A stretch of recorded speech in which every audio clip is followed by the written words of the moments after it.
Welcome back to Animal of the Week. Sorry for missing last week, but I had some rather important history coursework to do. This week's animal is the Tasmanian Devil, a cute little marsupial that certainly doesn't deserve the name Devil, but they do deserve the name Tasmanian, as that's where they're found. As I just said, these marsupials only live in Tasmania, the island off the south coast of Victoria in Australia. These animals live all over the island, inhabiting all of its different biomes, from eucalyptus forests to coastal shrublands. Tasmanian devils are nocturnal and crepuscular, so like to sleep during the day. They use basically any shelter they can find to sleep in. Sometimes they will use old wombat holes, and sometimes they will live inside hollow logs, anywhere that offers them a place to rest until it gets dark and they go out to feed.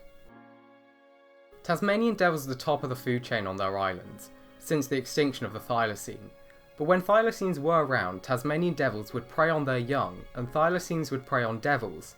Now that times have changed, with the extinction of the Tasmanian devil's only real rival, and the introduction of roads and cars, Tasmanian devils tend to do much less active hunting, and would rather just eat roadkill and carrion. They will travel up to 10 miles a night to find food, and use their excellent sense of smell to sniff it out. When they find some of this pre-killed food, they can eat just about all of it, from bones to fur. Though they mainly eat carrion, they will still hunt small animals and birds if the need arises. Devils live around 8 years and reach sexual maturity at 2 years old. Males will fight each other for the females like many other animals do, and the victor gets to mate with the female. The whole reproductive cycle is rather brutal, as the female gives birth to around 50 imps, the name given to a baby Tasmanian devil.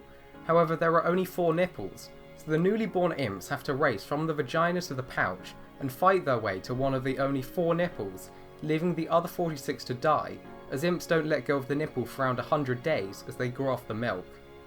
The surviving 4 imps will leave the pouch after developing ears, fur and other essential body parts, and will spend the next 3 to 6 months riding around on the mother's back like a koala.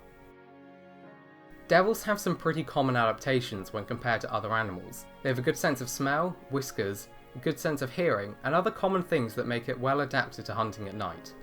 Their behaviour is perhaps slightly more interesting. When in confrontation with another devil, perhaps over food or a mate, devils will sneeze at each other to try and show dominance. Usually this is all it takes for one to back down, otherwise it will turn into a real fight. Evolution-wise, Tasmanian devils are closely related to thylacines, and it is thought one way to revive thylacines is to use thylacine DNA and a devil's ovum. That's how closely related they are. Of course, devils are marsupials and are part of the order Dasyuromorphia that includes devils, thylacines and numbats. Tasmanian devils face few threats from humans anymore. Other than being roadkill, humans rarely kill these marsupials anymore, but in the past that was different. Humans hunted devils back when Europeans first colonised Australia, when devils lived on the mainland. They were killed because they were seen as threats to livestock and pests, but the most damage humans did to them was through introducing dingoes to Australia around 4,000 years ago. Tasmanian devils survive today on Tasmania because there are no dingoes on the island, but they still face another threat, this one surprisingly not because of humans. Be warned, the next images are rather graphic. In 1996, a contagious form of cancer was discovered in Tasmanian devils that is thought to be passed from one devil to another through bites. This cancer causes massive tumours to form on the devil's faces that stops them from eating, and this combined with cancer causes the poor devils to die in around 6 to 12 months. Though the cancer is a communicable disease, because it is cancer, the devil's body does not fight it despite it being foreign.